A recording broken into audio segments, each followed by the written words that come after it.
Bismillahirrahmanirrahim.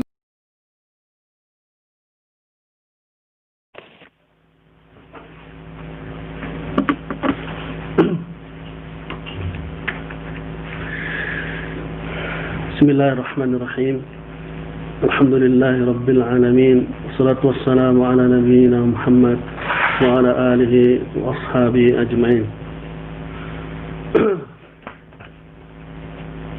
Ya, kita insyaAllah lanjutkan pembacaan kitab adab tentang pernikahan. Seperti yang pertemuan yang lalu, ya, kita ingatkan kembali bahwa jika sudah ada bekal untuk menikah, ya, mempunyai bekal dan keinginan untuk menikah, dengan tidak menikah terjatuh ke perbuatan dosa, maka segera menikah.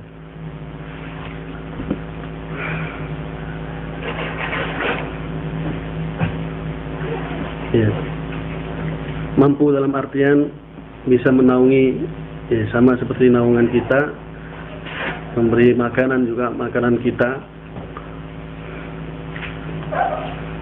juga beri pakaian juga seperti yang kita pakai, ya, kedudukannya. Ya, segera menikah. Ya, jangan kita tertipu oleh bisikan-bisikan syaitan dari kalangan jin dan manusia yang memberikan kesan kesulitan di dalam menikah. Karena insyaallah ta'ala seperti hadis yang sudah disampaikan, bahwa orang yang menikah untuk menjaga kehormatan dirinya, maka insyaallah itu hak Allah untuk menolong. Hak Allah untuk menolong. Jadi jangan khawatir ya, dengan apalagi adat-adat yang di luar syara, seperti mau menikah harus siapkan ini dulu, harus punya ini dulu, dan lain-lain. Ya, ini ya, tidak dianjurkan. Kita tergantung dengan adat yang menyelisih syara, sedangkan Allah Subhanahu wa taala sudah menjamin kehidupan kita. Ya, ada Allah Subhanahu wa taala yang menjamin kehidupan kita. Begitu pula jika sudah demikian, jika telah menemukan dambaan hatinya, ya, segera istikharah. Ya, ditekankan bahwa istikharah itu bukan pilihan, bukan memilih satu di antara 2, 3, 4, tapi satu baru kita istikharah. Mendapatkan satu pilihan, kita istikharah.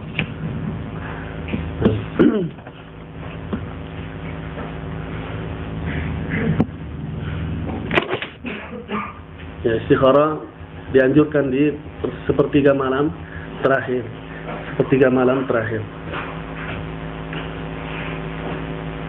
Nah, berikutnya muallif hafizahullah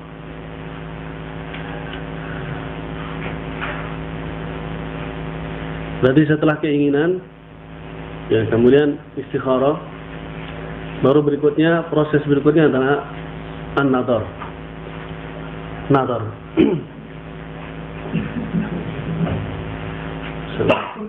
Nadar ini melihat, saudara bahasa.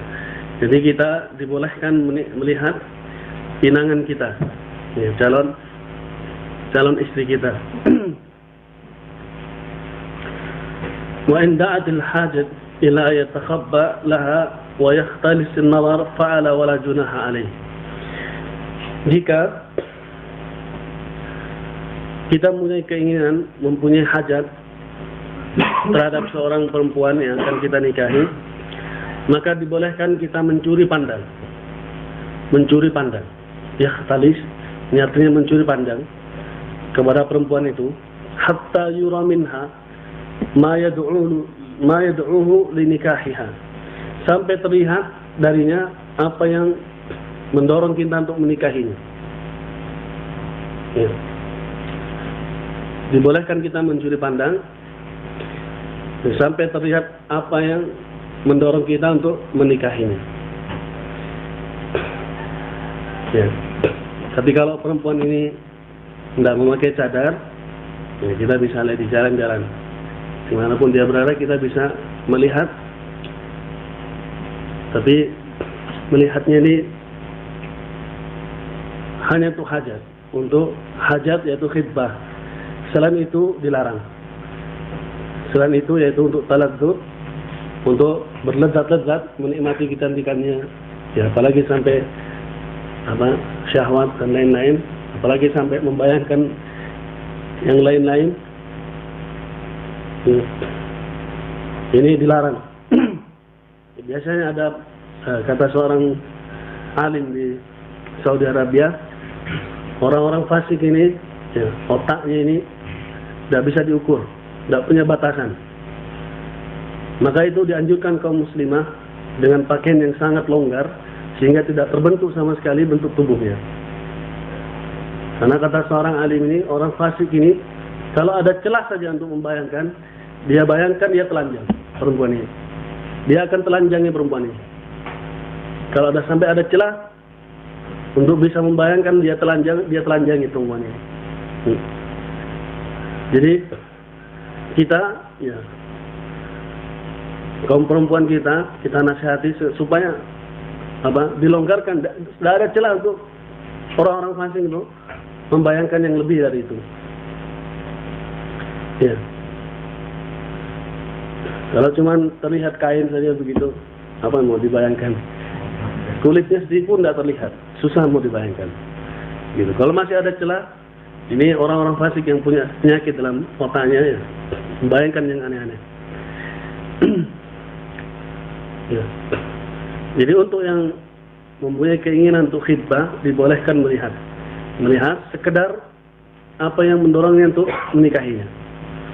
Setelah itu selesai, kita tidak boleh bertaladzud, tidak boleh menikmati, tidak boleh menikmati. Dalil,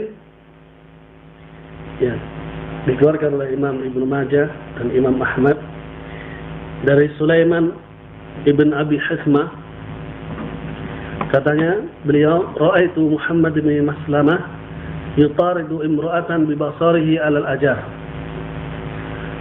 yuqalu laha Butainah bintu Ad-Dahhak ukhtu Abi Jubairah. Jadi katanya Sulaiman ibn Abi Hasmah ini, aku melihat Muhammad bin Maslamah, seorang sahabat, mengintip perempuan di balik tembok. Jadi, mengintip perempuan di balik tembok. Perempuan ini namanya Butainah bintu Ad-Dahhak, saudaranya Abu Jubairah. Ya. Fakultu lahu, maka aku katakan kepadanya, ataf'al hada wa anta sahibu Rasulillah sallallahu alaihi wasallam. Kenapa kamu lakukan ini? Sedangkan kamu adalah sahabat Nabi sallallahu alaihi wasallam. Maka dengan tenangnya beliau mengatakan, "Na'am." Qala Rasulullah sallallahu alaihi wasallam, "Idza alqallahu fi qalbi rajulin khidbata imratin fala ba'sa ay yanzura ilaiha." Ya. Jika Allah telah melemparkan dalam hati-hati kalian, ya, rasa keinginan untuk mengkhidbah perempuan, maka dibolehkan untuk melihatnya. Dibolehkan untuk melihatnya. Ya. Dikuatkan dari yang lain, dari Jabir radhiyallahu anhu, qala Rasulullah sallallahu alaihi wasallam, "Idza khataba ahadukum imra'ata fa in istata'a yanzura ila ma yad'uhu li nikahiha falyaf'al." Jika seorang kalian mau mengkhidbah perempuan, jika kalian mampu melihat apa yang mendorong kalian untuk menikahinya, maka kerjakan. Jadi bahkan dalil ini dibawa oleh sebagian para ulama, boleh mengintipnya ketika mandi. Tidak ada batasan di sini. Ya. Ayam duru ila ma yad'uhu li nikahiha. Kamu melihat apa yang mendorongmu untuk menikahinya. Ya. Dan para ulama ini, ya, tidak dibenarkan. Pendapatnya boleh mengintip ketika mandi. Ya. Ya, jadi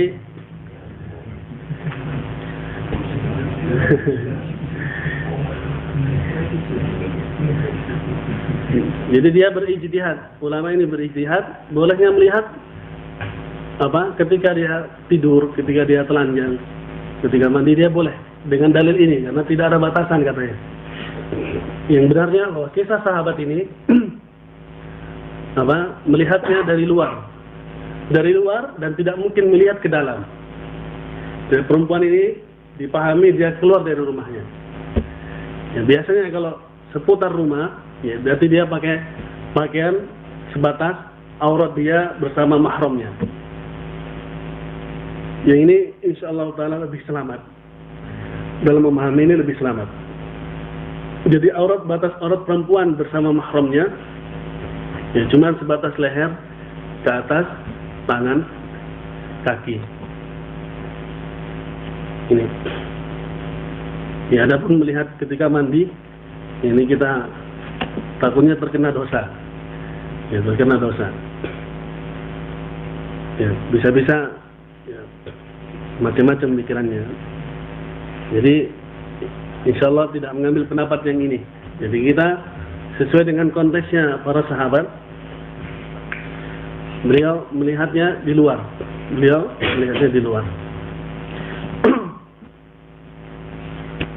Bahkan berkata Jabir, "Falaqad khatabtu imra'atan min Bani Salamah, fakuntu atakhabba fi usulin nakhl, hatta ra'aitu minha ba'da ma a'jabani, fatazawwadtuha."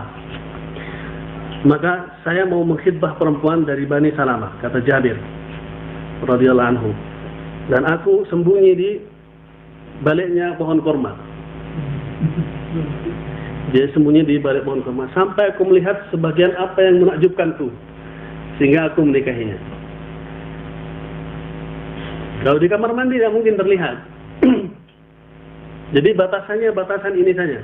Tidak ada batasan maaf, tapi batasan ahwal. Keadaannya. Keadaan ketika melihat itu di mana melihatnya.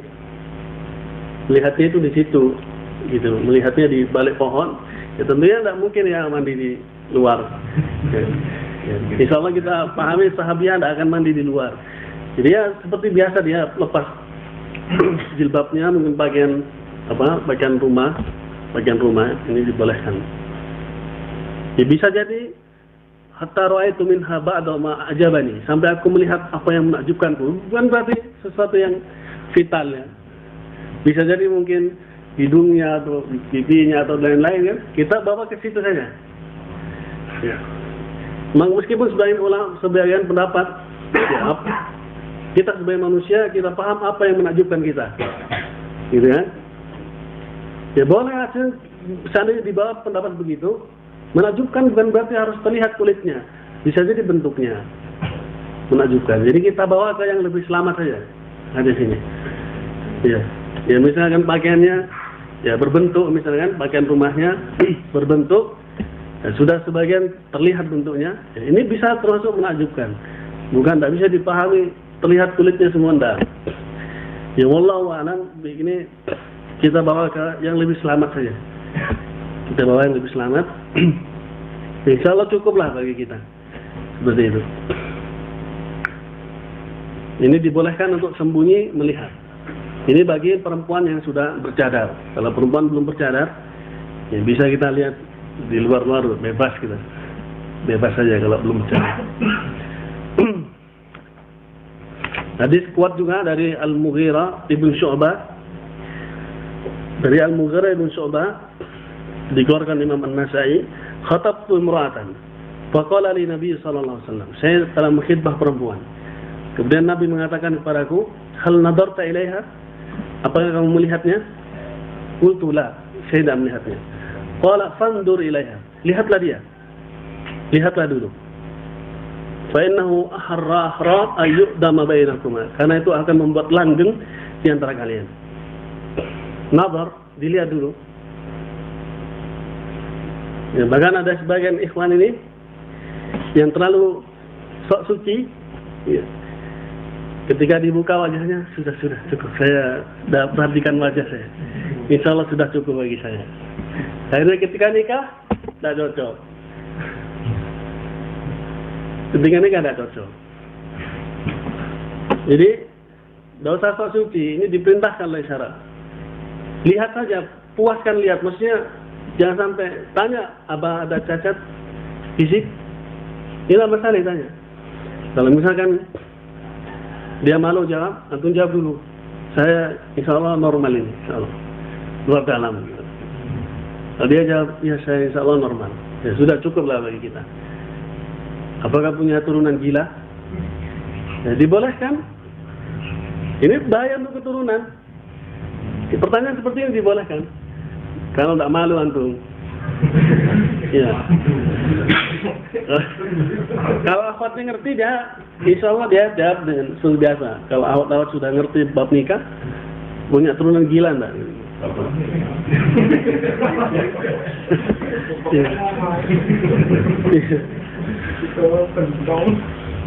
Ya.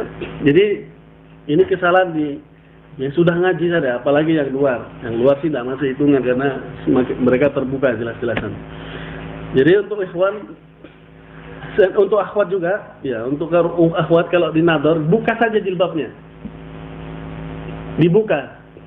Jadi kadang-kadang mereka terlalu sok suci. Jadi ditambahkan ini malu-malu menunduk ini. Tidak ada mau melihat. Ya, maksudnya dia menjaga diri tapi salah. Tidak menjalankan sunnah. Tidak menjalankan sunnah. Dia perintah jelas, fandur ilaiha. Lihatlah dia. Disuruh diperintah untuk melihat. Jadi buka jilbabnya kalau perempuannya sebatas aurat dia bersama mahramnya. Jadi terlihat ininya. Tangannya dibuka, kaos tangannya. Ya, barangkali kita tidak tertarik dengan jarinya kan? Bisa jadi. Ya. Bisa kan? Ya. Jarinya petani misalnya. Masa ngerti kita? Wajah keibuan jarinya petani. Bisa jadi seperti ini, makanya dibuka batasan saja, batasan untuk melihat. Ya, bahkan Umar bin Khattab radhiyallahu anhu, beliau pernah melihat sahabinya, ya, disingkap betisnya sama Umar. Dilihat betisnya. Sehingga perempuan ini mengatakan, seandainya kau bukan sahabat Nabi, saya sudah tampar kamu. Karena pernah Nabi, saya boleh melihat sesuatu yang menakjubkan itu. Gitu. Nah, sehingga ada seorang akhwat, ya, di kalangan kita dahulu, dinador oleh ikhwan, dibuka sama akhwatnya. Ini ya, disingkap betisnya. Akhwatnya langsung bingung. Ya sudah saya mau. Ya. Insya Allah segera ini. Ini salah memahami nas dia. Ya. Cuman ngaji semangat saja nih. Mungkin barangkali bisa menakjubkan, dikasih tahu. Ikhwannya langsung bingung ya. Insya Allah segera ya. Subhanallah. Ini terjadi benar-benar di Ikhwannya cerita sendiri kan. Sebetulnya. Jadi tapi kita tidak yang itu juga tidak yang ini gitu. Ya, tidak memerintahkan untuk lihat ya. Ya cukup ya di wajahnya atau tangannya. Masalah antum tanya misalnya jisimnya, yang ini ternyata suatu bagian yang paling penting yang harus kita tanyakan. Tapi masalah adab kita tidak tanya ke orangnya. Ya, tanya ke yang lain yang kira-kira mahram kita atau siapa, kira-kira bagus enggak bentuknya gitu saya. Insya Allah bagus gitu misalnya. Boleh ditanyakan. Enggak ada cacat, dia normal, boleh ditanyakan. Karena ini ya fandur ilaiha ini fa inna wa harra yu'dama bainakuma, supaya bisa langgeng nanti. Bisa langgeng. Jadi karena sebagian ikhwan ketika menikah kecewa dengan istrinya yang dahulu cuma diperlihatkan wajahnya, ternyata dalamnya ya banyak yang kecewa. Tapi ya, alhamdulillah kita dapat hiburan, dibolehkan nikah lebih dari satu itu. Ini hiburannya. Bahkan disunnahkan bagi ahli ilmu. Ya. Ini membuat semangat kita. Ini hadiah dari Allah Subhanahu Wa Taala. Karena menjalankan sunnah kan berat. Ini hadiahnya. Hadiah dari Allah Subhanahu Wa Taala. Baik. Sudah masalah nazar sudah dipahami. Belum paham. Lampunya terlihat. rambutnya terlihat. Kalau khimar dibuka juga. Jadi batasan dia bersama mahramnya bagaimana? Ya, masa dia pakai khimar terus? Setelah khimar kan jilbab dibuka kan sisa khimar. Khimar dibuka juga.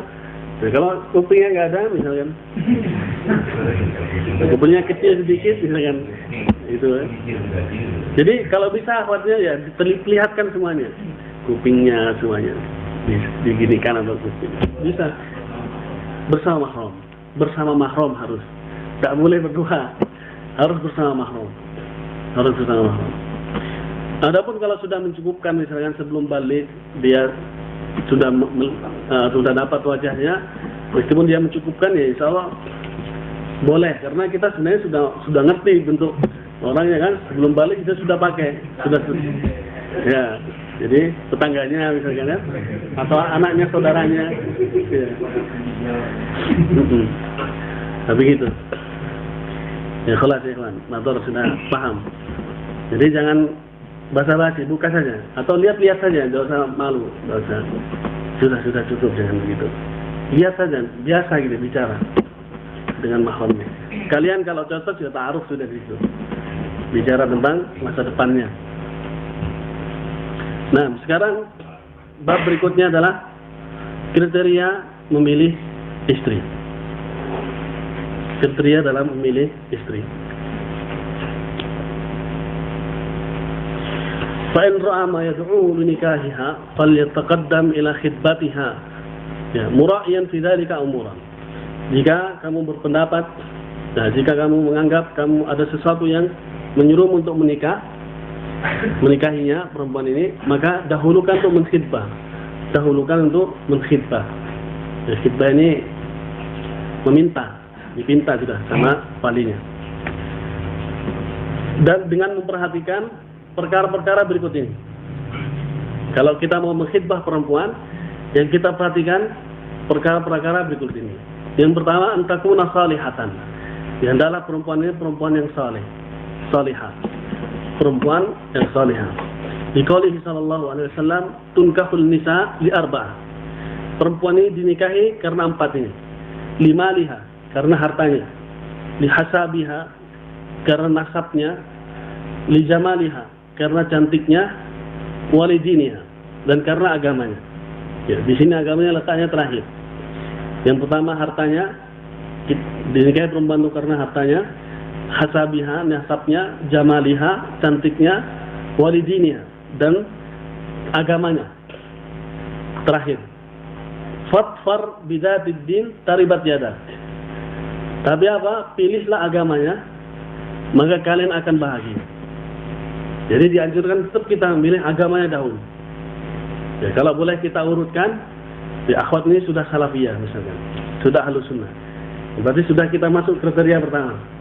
Nah, berarti kita milih agama dulu. Kalau bukan akhwat salafiyah saya tidak mau. Berarti kita maunya sama akhwat yang sudah ngaji ahlus sunnah. Baru kita boleh melihat cantiknya, melihat itunya. Kita tidak tercela kita. Jangan disalahkan biasanya dipikir kita milih cantiknya saja. Ya kan? Milih hartanya. Enggak, kita sudah milih agamanya dahulu. Saya milih kamu ini karena kamu ngaji. Berarti saya milih agamanya sudah. Setelah itu boleh saya melihat yang lain. Milih cantiknya, hartanya, nasabnya. Seperti itu, dibolehkan. Tapi milih agama ini lebih membahagiakan kita di dunia dan akhirat, dan lebih memudahkan kita untuk mendidik anak. Karena kalau sudah istri kita salihah, ya, tentunya dia akan menjaga anaknya. Dan ibu adalah madrasatul ula untuk anak. Ibu ini madrasah yang pertama untuk anak. Jadi kalau ibunya bejat, ya jangan harap anaknya bagus. Karena senantiasa dia bersama ibunya. Makan tangan kiri dibiarkan oleh ibunya. Jadi ibu ini sama syaitan ini balapan dalam mendidik anak. Ibu sama syaitan ini saling mendahului dalam mendidik anak. Lengah sedikit, syaitan mendidik. Makan tangan kiri. Makan tak baca bismillah. Minum tak baca bismillah. Hal-hal yang kotor selalu dikerjakan dan lain-lain. Cepat syaitan yang mendidiknya. Makanya kalau ibu yang cekatan, ibu yang saleh, dia tahu hakikatnya. Wah, syaitan ini yang ganggu ini. Seperti itu. Hatta masalah majelis ta'lim, ada anak kecil nangis. Ini syaitan ikut berperan, ganggu. Setelah kajian selesai, diam dia. Syaitan mengganggu. Ketika sholat, anak kecil main-main. Kenapa kalau tidak sholat dia ada main? Ini syaitan yang berperan. Syaitan yang berperan menunggangi anak ini supaya mengganggu, merusak orang sholat. Saya yakin ada hal ini. Yakin, karena syaitan ini paling menjerit dengan teriakan yang keras kalau anak ini diajari ngaji. Anak ini diajari ngaji, diajari sunnah. Ini syaitan ini dia menjerit ini ketakutan. Ya, jadi jangan sampai kita kalah mendidik dengan syaitan. Tidak akan putus asa dia. Syaitan yang dalam mendidik ikut berperan dalam mendidik anak-anak kita. Ya, jadi ini peranan penting seorang ibu yang salihah yang selalu menjaga dirinya, menjaga anaknya terutama. Ya, dari gangguan syaitan dan selalu menjalankan sunnah. Ya, ini gunanya kita memiliki istri ahlus sunnah, jadi akan hidupkan sunnah di keluarganya. Ya, bahkan kita kadang-kadang tidak ngerti, wah anak saya sudah bisa begini misalkan. Ternyata diajari ibunya. Bahkan bisa jadi kita dikritik. Salah ini, tidak boleh begini misalkan. Ya, karena didikan ibunya. Didikan ibunya. Ya, kadang-kadang kita kalah cepat mendidik. Ya, ibunya yang mendidik. Makanya itu antum saya nasihatkan memilih perempuan yang ya selain ngaji juga beramal dengan ilmunya. Salihah. Salihah. Ya, jangan harap kalau ibunya sibuk dengan urusan dunianya, jangan harap bisa mendidik anaknya seperti ini. Paling taruh di MK sajalah. Tak pusing. Taruh di pondok. Sampai rumah rusak lagi anaknya. Ya, kita kewalahan di madrasah ini. Di madrasah sudah baik-baik, balik lagi nggak hafal lagi, balik lagi rusak lagi. Kamu di rumah diajari apa? Sampai di sini lupa semua. Gitu. Jadi ini peranan penting ibunya. Paling penting ibunya sudah, paling penting ibunya. Ya, jadi ini nasihatkan tuh, ya anak sendiri untuk semuanya. Jadi kalau pilih istri, kriteria yang pertama nih, salihah. Salihah.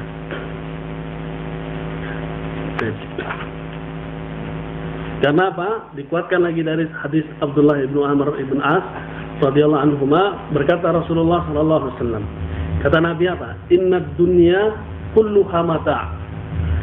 Sesungguhnya dunia ini seluruhnya perhiasan. Khairu mata'id dunya al-mar'atu salihah. Sebaik-baik perhiasan di dunia adalah perempuan yang salihah. Coba Nabi sudah mengatakan perempuan salihah ini sebaik-baik perhiasan. Perbaik qurrata ayun, menyejukkan mata. Lihat itu ibadah sudah cantik, ya putih bersih, kaya lagi. Ibadah, punya uang lagi misalkan. Ibadahnya tekun, malam bangun dia sholat, misalkan. Subhanallah. Menyejukkan mata. Ya. Menunjukkan mata, selalu berhias untuk suaminya. Sebaliknya, yang bikin pusing kita kadang-kadang, ya, pulang ke rumah, ya, seringnya pakai baju dapur, bau angus dan lain-lain. Ini kurang membahagiakan suami. Ya, jangan salah kalau suaminya ini, ya kan, ya, seperti itu. Kepingin memperbaharui dirinya suaminya ini. Ya gimana kalau dia di rumah dapat istri tidur, tidak salehah sama sekali, pakaiannya tidak bersih, menjamu suami yang tidak bersih, tidak dijaga badannya seperti itu. Subhanallah. Ya. Ya.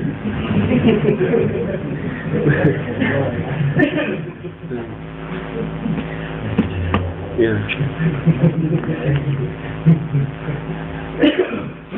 Baik, jadi perhiasan yang paling baik di dunia adalah perempuan yang salihah.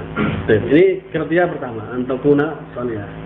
Kriteria yang kedua yang perlu kita perhatikan, jadi kita suka ini kriteria kedua ini. Antakuna bikron, hendaklah perawan. Ini nasihat Nabi SAW. Hendaklah kita menikahi perawan. Dari Jabir radhiyallahu anhu, sa'alani Rasulullah sallallahu alaihi wasallam, sa'alani Rasulullah sallallahu alaihi wasallam.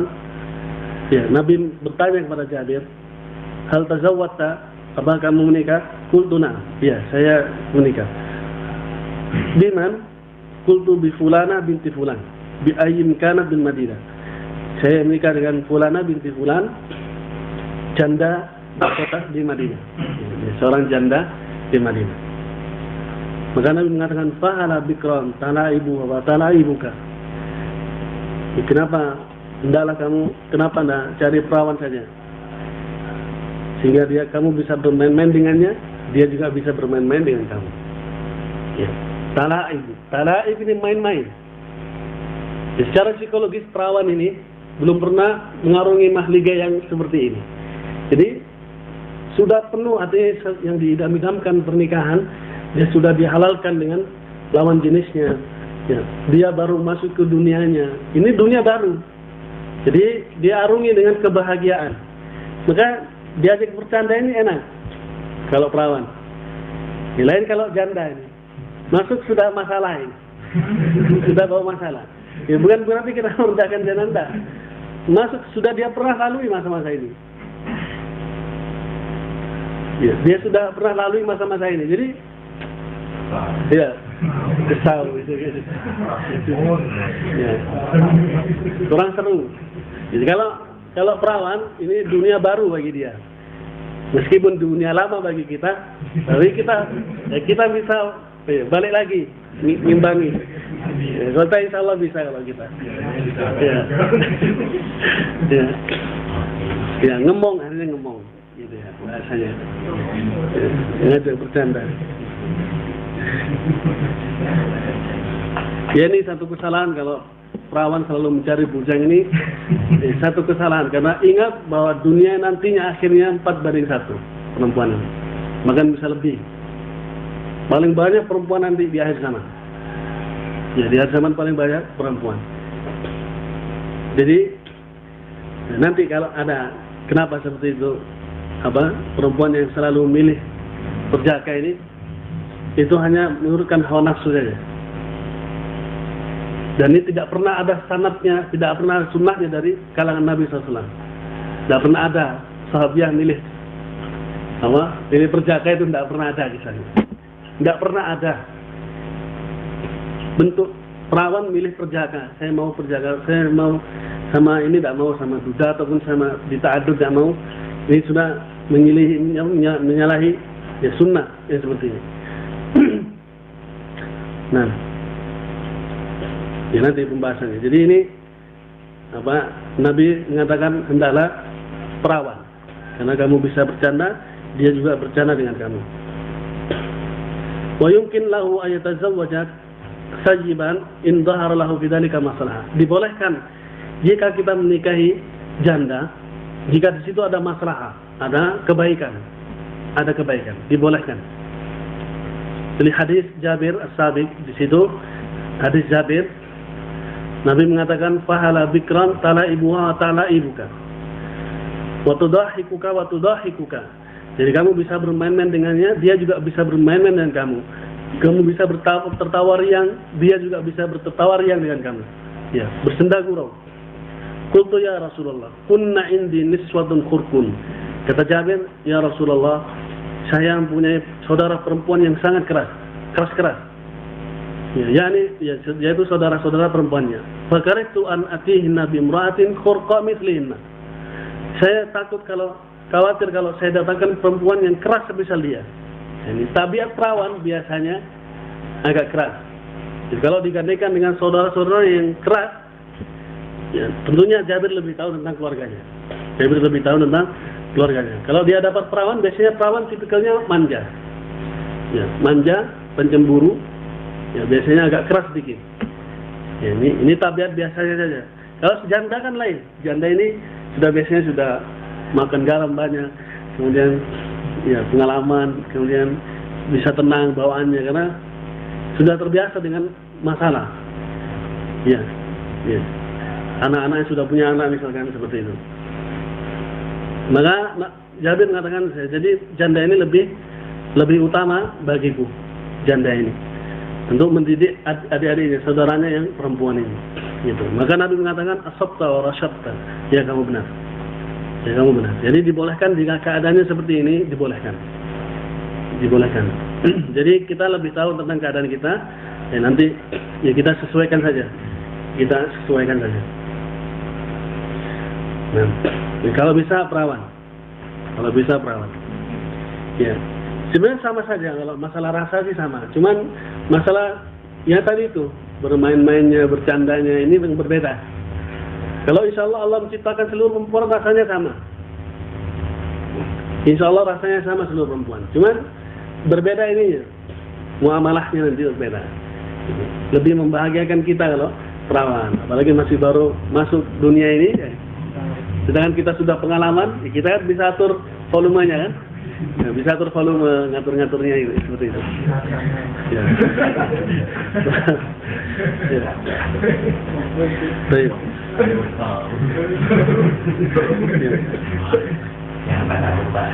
Ya. Baik. Sekarang yang keempat, kriteria mencari istri, antakuna wuludan. Hendaklah dia banyak anak. Ya.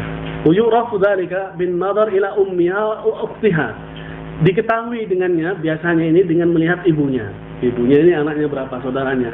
Anaknya 10, ini calon. Ini berarti subur. Atau saudaranya dia punya anak berapa gitu. Ya, kecuali KB. Nah, kalau KB repot. Kalau KB kita lihat ibunya. Ibunya kan biasanya tidak pakai KB zaman dahulu. Ya kita masalahkan masalah KB ini, kata Syekh penulis ini, tahdidun nasl, ya, membatasi keturunan ini perkara yang diharamkan. Perkara yang diharamkan kecuali diizinkan syarat. Apalagi KB, kita lihat fatwa para ulama tentang KB ini menanamkan benda di dalam tubuhnya perempuan, ya ini diharamkan. Ada mudarat dan lain-lain, apalagi ditakutkan kalau lahir nanti tidak bisa makan. Ini lebih parah. La taqtulu auladakum min khasyati imlaq. Jangan kalian bunuh anak-anak kalian karena takut miskin. Tidak boleh, karena Allah yang Maha memberi rezeki. Itu. Jadi jangan sampai KB, jangan sampai kita KB untuk perempuan ini. Ya. Bahkan Nabi SAW tazawwadu al-walud fa inni makasirul umam fa inni makasiru bikum. Ya, nikahlah perempuan yang banyak anak dan penyayang, karena saya akan berlomba-lomba dengan para nabi dengan banyaknya umat. Ya memang repot secara dunia kita repot, tapi inilah perintah, ini perintah. Kecuali syarat dibolehkan, syarat KB ini jika dengan hamil nanti sakit atau bahkan mudarat buat janinnya atau ibunya, ini dibolehkan kita KB insyaallah. Yang dapat fatwa dari Syekh, jika dengan hamil lagi dia akan mati misalkan, anaknya tidak normal atau ibunya yang bisa mati dan lain-lain, ini dibolehkan kita tidak KB. Ya, dibolehkan kita KB. Itu. Adapun kita tanya, mengatur jarak kelahiran itu dibolehkan. Mengatur jarak kelahiran dibolehkan. Jadi ada sedikit ekstra sabar bagi kita. Mungkin masa-masa dia mau haid, ya boleh kita serbu dia. Tidak masalah. Ini ya kita serbu ya. Istri kita kalau sudah menjelang haid, kita serang tidak masalah. Nanti insya Allah biasanya tidak jadi. Ya qadarullah kalau memang Allah inginkan lain, inginkan yang lain. Ini ngatur saja, ngatur jarak. Dibolehkan. Ngatur jarak misalnya setahun atau ya setahunan lah. Ya, ngatur jarak ya. Setahun setengah atau 2 tahun itu.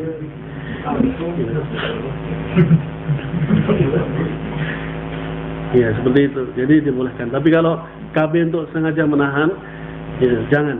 Insya Allah jangan. Dikata sebagian ulama itu pembunuhan kecil-kecilan, pembantaian kecil-kecilan. Jadi kriteria keempat itu, hendaklah dia banyak anak dan penyayang. Banyak anak dan penyayang.